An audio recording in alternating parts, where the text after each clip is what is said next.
Cheerleading. Focus question. How and why has cheerleading changed over time? Inspiring spirit.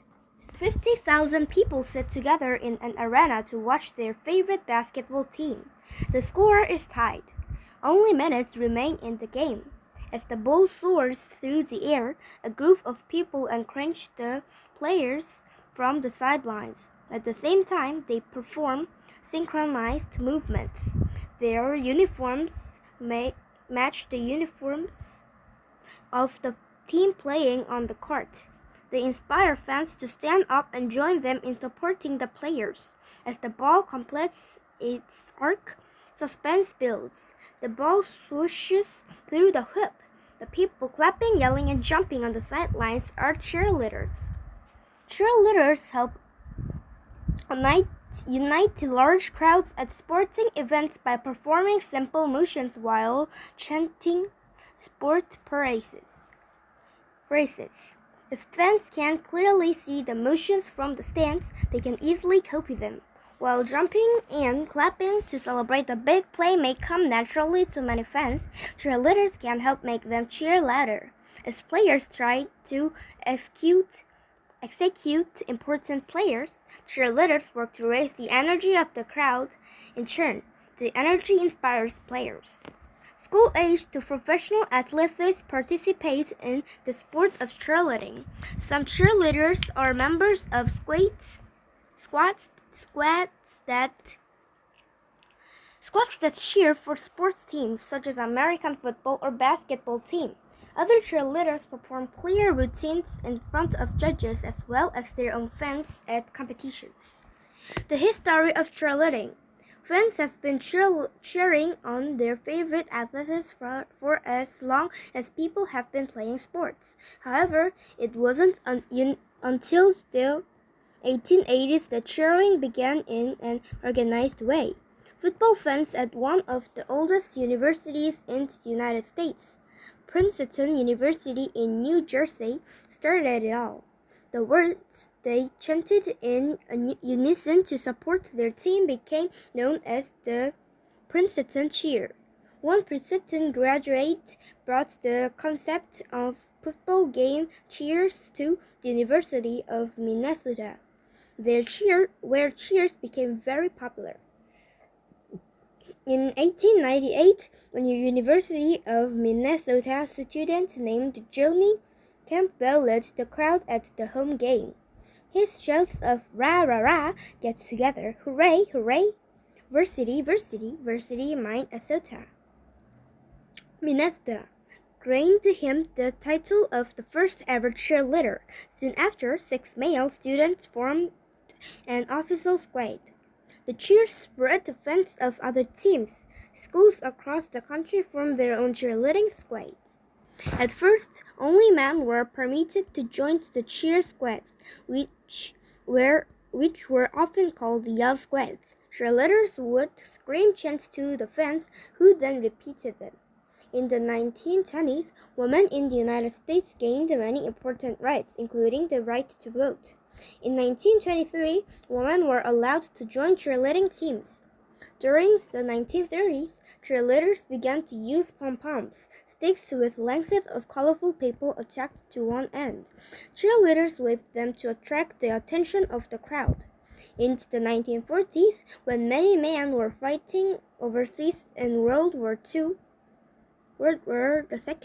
cheerleading transitioned from yell squads to mostly women doing organized routines with clapping and dancing.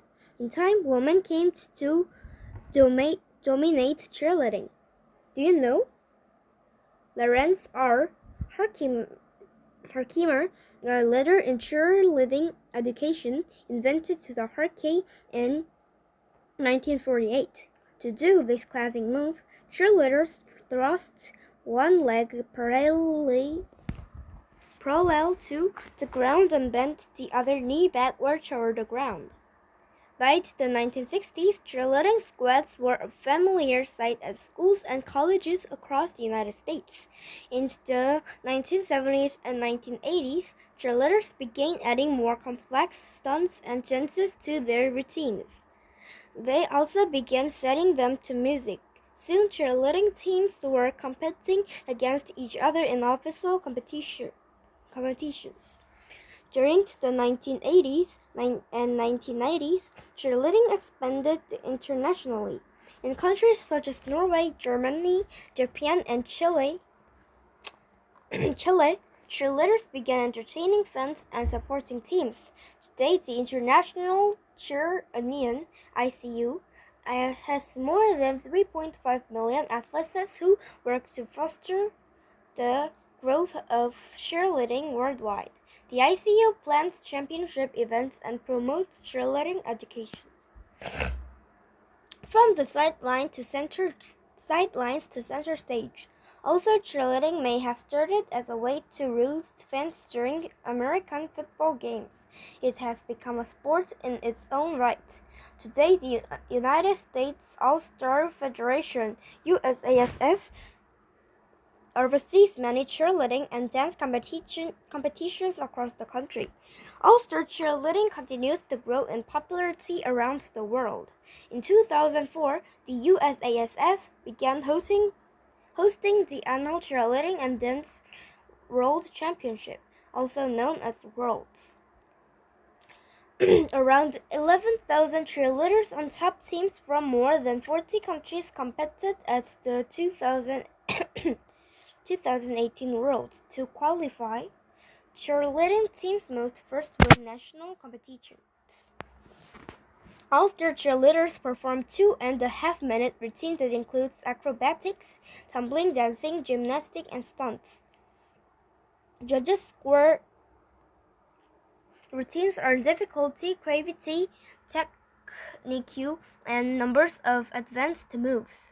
Cheerleading squads perform many aspects in unison. Judges take off points if cheerleaders fall out of sync. One common cheerleading stunt is the basket toss. Two athletes at the bottom, called bases, lock arms. They lift up and tosses another squad member, called the flyer.